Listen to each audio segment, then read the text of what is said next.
शहरात जागतिक आदिवासी दिवस मोठ्या उत्साहात साजरा।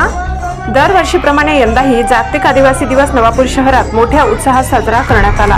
प्रथमतः शहरातील सार्वजनिक हायस्कूल येथे आलेल्या मान्यवरांच्या हस्ते महामानवांना पुष्पहार अर्पण करण्यात आले। तदनंतर सर्व मान्यवरांनी तसेच तालुक्यातून आलेल्या खेड्यापाड्यावरील नागरिकांनी शहरातून निघणाऱ्या शोभायात्रेत सहभागी होऊन आनंदात बँड पथकाचा तसेच आदिवासी समाजाच्या पारंपरिक वाद्यांच्या तालावर लोकांनी ताल धरला।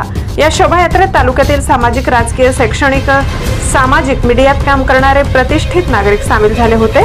आपण या शोभायात्रेचे काही क्षणचित्रे आमच्या चॅनलवर पाहू शकता।